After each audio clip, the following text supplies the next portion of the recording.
Hi, I'm Michael Fields, and welcome to this edition of The Media. We have various media issues to discuss this week, and our panel is here to share their insights with you. Please meet Heather Page Preston, Dr. David Spiceland, Dr. Frank Aycock, all of App State's Department of Communication. Hello, folks. Hello there. Hey. Let's get right to it, shall we? There was a stunning image that came out of the flag demonstration on Saturday in Columbia, South Carolina, of an African-American policeman, I don't know whether he was a state policeman or a city policeman or something, helping a white, he was portrayed as a member of the KKK, into the shade. He was apparently having trouble with the heat. The image has gone viral. This whole thing, stemming from Charleston, is taking on really historic proportions. Any comments about it? I mean, it sounds almost like in the category of, I forgive you. Frank? To me, it's not a story at all, because this is what goes on throughout the South every day. You have black policemen helping white folks. You have white policemen helping black folks. You have Hispanic people being helped by both of these. And it's not just here in the South, it's all across the nation. Okay, the fact that you have this one image, I think the real story here is that you have a political operative, the Deputy Chief of Staff for the governor, who's in charge of communications, taking a picture spur of the moment, posting it with the idea of, look, we can make our state look better, and it backfiring. Is that what you think happened? Well, I mean, it couldn't have staged. No, it was not staged. It was not staged. It was snapped, according to what I've read, snapped with the guy's cell phone. Okay, Rod Godfrey, I think was his name. Snapped by his cell phone, immediately sent it out over Twitter. Okay, I cannot think of any other reason that a political operative for the governor would send that out, except to try to make positive points for the state. Sure. I don't think that's what's happened. I think if anything, it's backfired on them. That to me is the story. In what way? Backfired in what way? Because it's brought up this whole Charleston situation, Confederate flag situation, and put it on the front page again. It was beginning to settle down some. If that image had not been there, the story of the Klan March and the story of the Black Panther rally that were going on simultaneously on opposite sides. Would have been a non-issue story. Interesting. David, comments? I think what makes it, if it's a story, is the irony.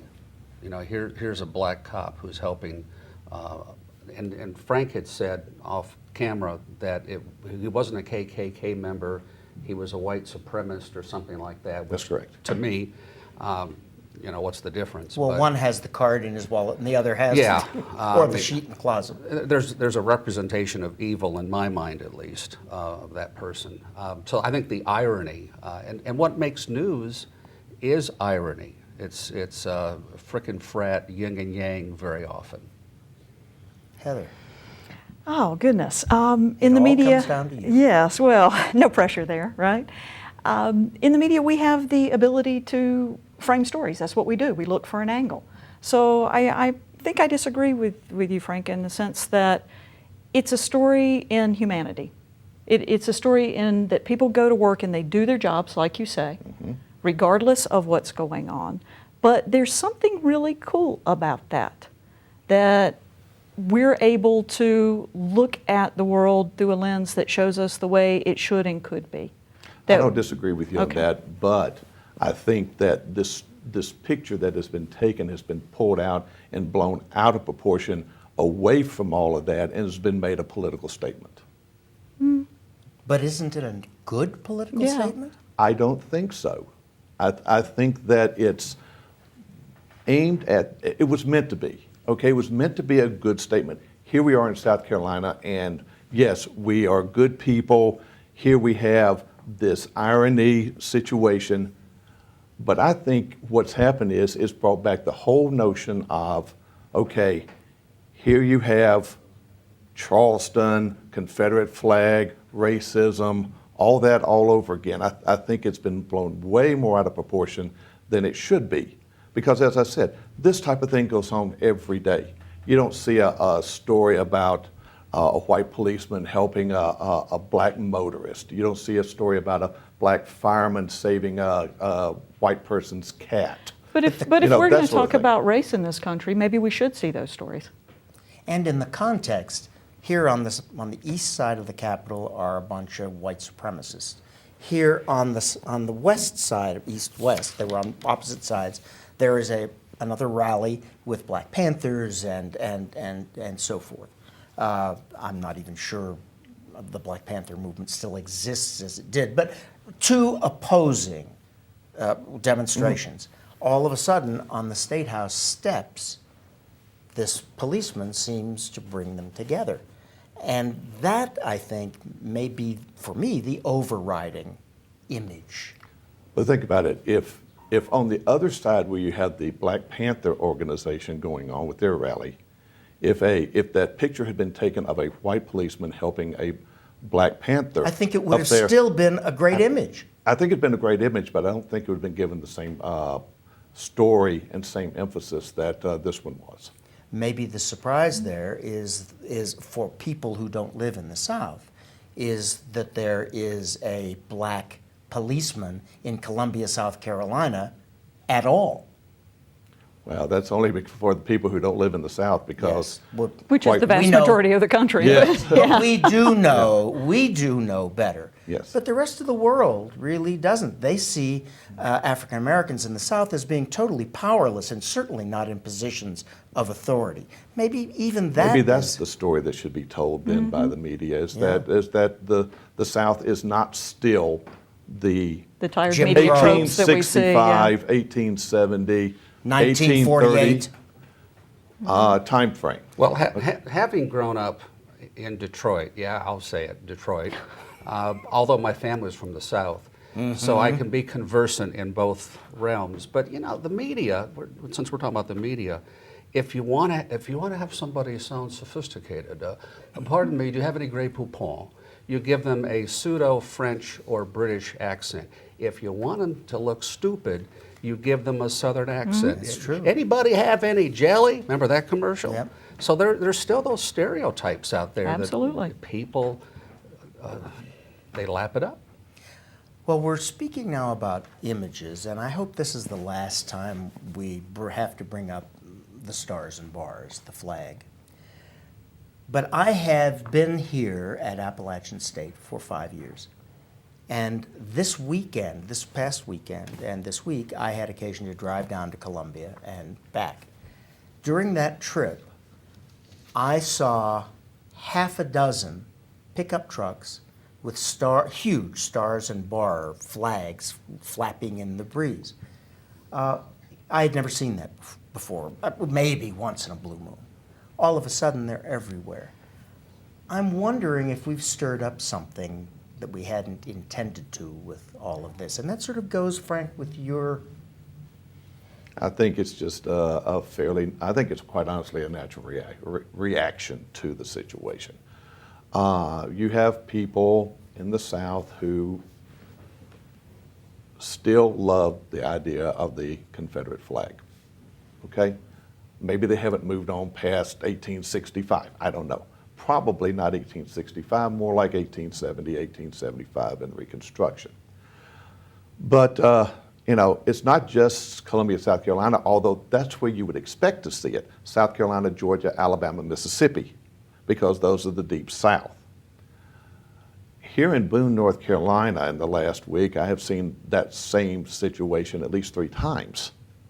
So it's not just down there, but I think it's just a natural reaction to those people who say, wait a second, this isn't right, that there's more to it than just racism. And I'm from the South, I love the flag.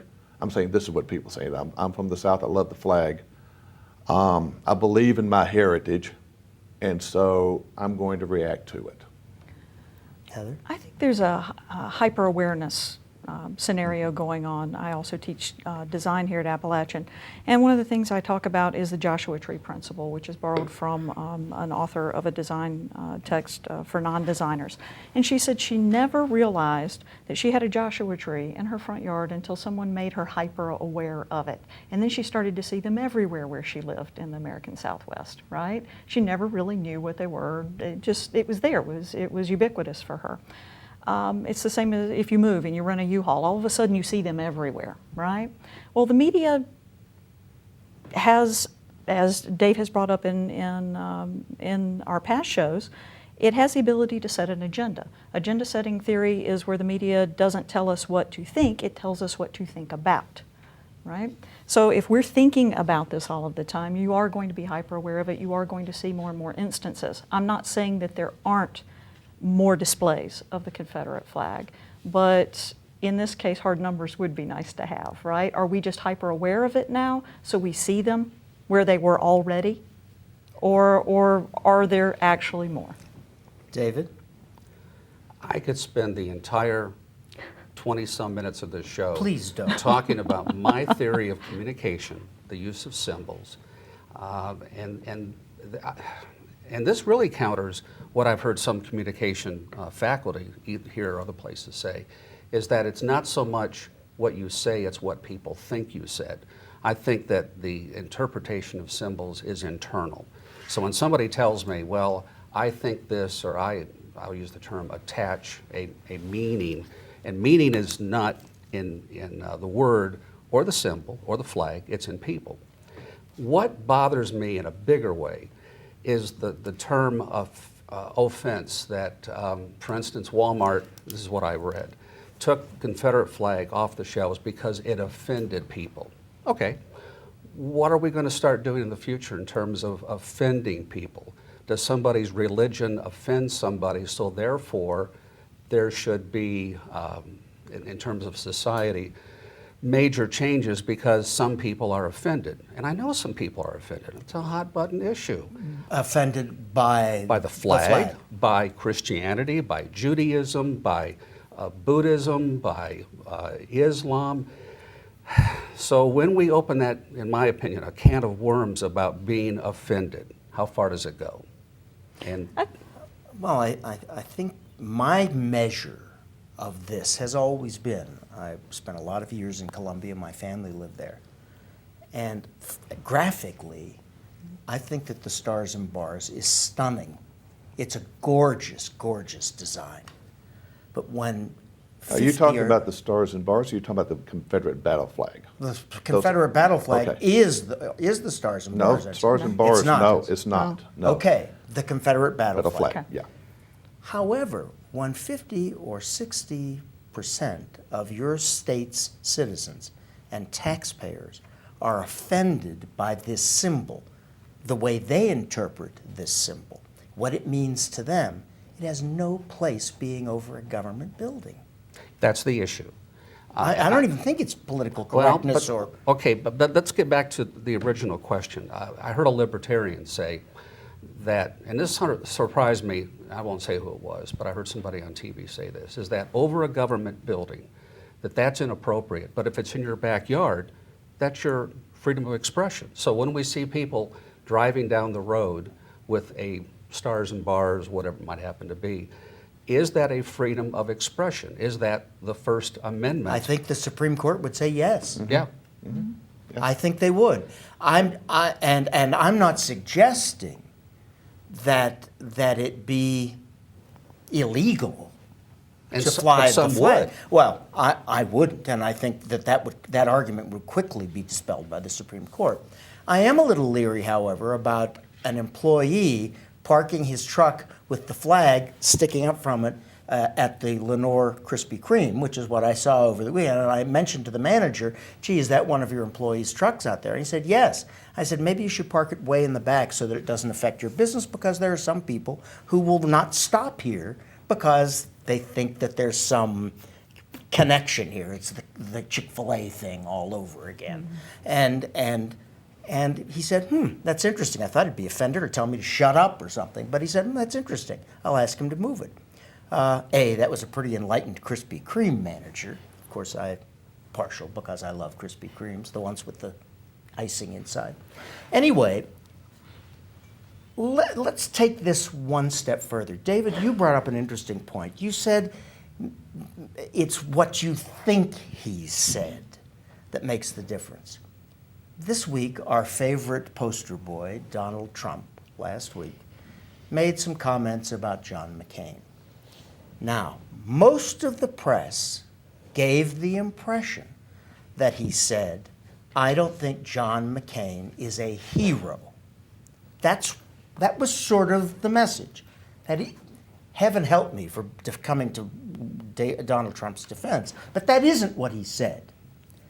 He said, I would rather have the people and salute the people who didn't get caught, who weren't captured, than those who were. That doesn't make him heroic, or words to that effect. He was a hero, but for other reasons, which he didn't say. This is, again, the media taking license and giving an impression that was never intended by the author of the statement.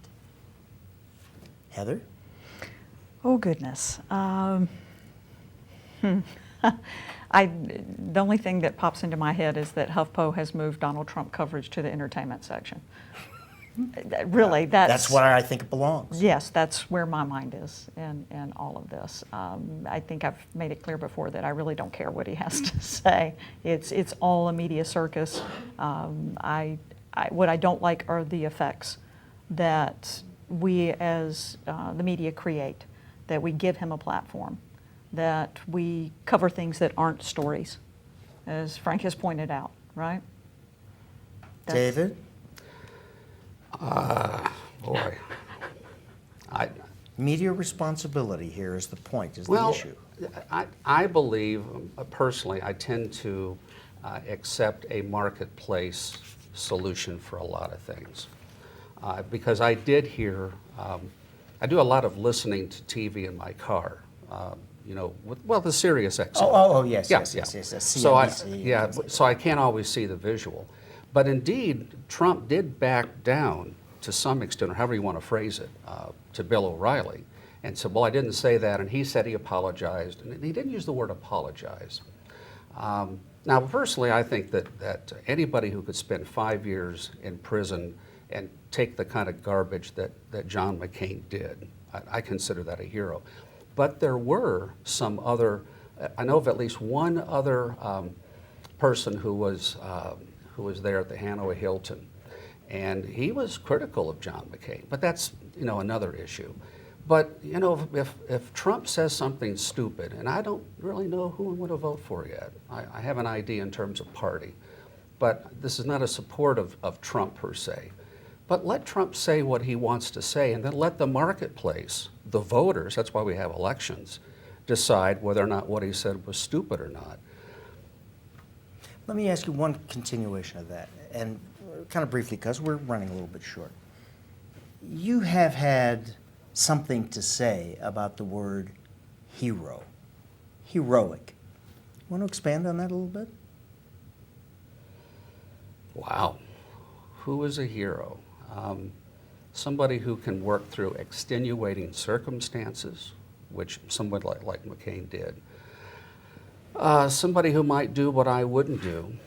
For instance, there's been criticism of our military, calling them heroes. I think they are. Anybody who would, particularly now voluntarily, put their lives on the line. And we know that not everybody acts in the same way in terms of military. But I consider them heroes in my own mind, and that's just me. So you don't think necessarily that the media is, and our society, are overusing the appellation hero, heroic? I mean, everybody seems to be a hero today. Well, yeah, who are our heroes? Think about who our heroes were 50 years ago compared to who they are now. There's people, I know I'm wandering off where maybe we should go, but when I see performers and entertainers who, because they can sing, because they can maybe write a tune, we consider them heroes. Sometimes I do and sometimes I don't, but again, that's a personal thing. Frank, tell us what you think about the media's treatment of the Donald, and in this particular instance, where he was, I think, really treated unfairly. He's a public figure. He's running for the office. He's running for the highest office in the land. You have to be careful about what you say. And Donald Trump is out there. He wants people to know where he stands. He's the one non-politico person running, sort of like Herman Cain 4 years ago. Well, Ben Carson's not exactly a politician. Yeah, but Ben Carson's sort of been out there politically ever since he criticized, what was it, criticized or gave the prayer. Yeah, you know, and people have been talking about him for president and that sort of thing. And is he even officially declared? Oh, yeah. Who, Oh, he Trump? did? No, that's no, Trump. Carson. Oh, yes. Okay, Oh, he all was right. one of the early ones. Yeah. But I really think that, I think Trump is actually resonating with people who are frustrated. Yeah. I think he's getting a lot of press because he's saying a lot of things right now that people feel or think they're feeling. Okay? And it may come back to all this thing, everything that we've talked about so far on this panel today.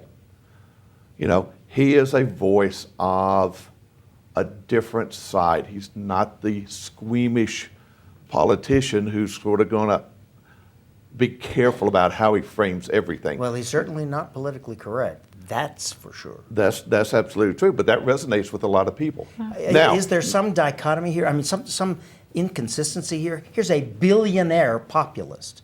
He's hardly William Jennings Bryan, although he could be Teddy Roosevelt.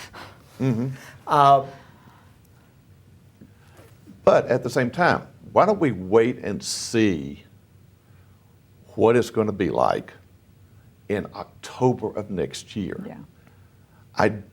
He may still be around because he's got enough money to stay around.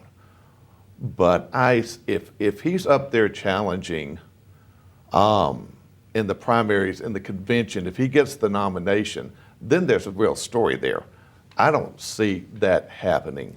Do you think that the Republican Party, as things stand now, if the convention were next week, that they would stand, I mean, the party, the people who run the party, a Trump candidacy? Do you think they would actually do that? Is there any chance of that? There's not been a single primary that has come about yet.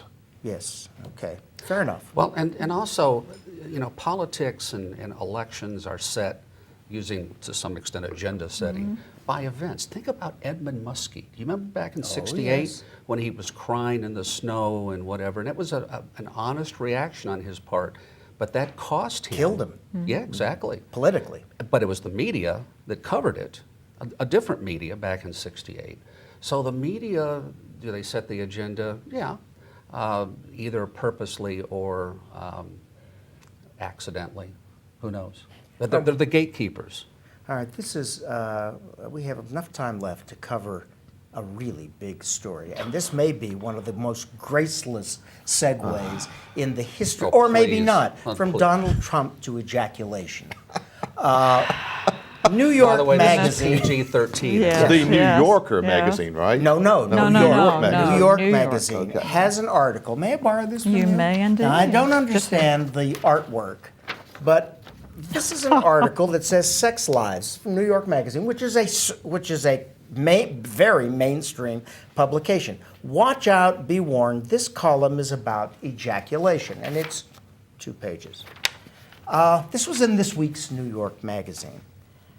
I never, until recently, I think the Schick commercial with the shaving of a woman's private areas is what turned me into a prude. It's still running. This confirmed it for me.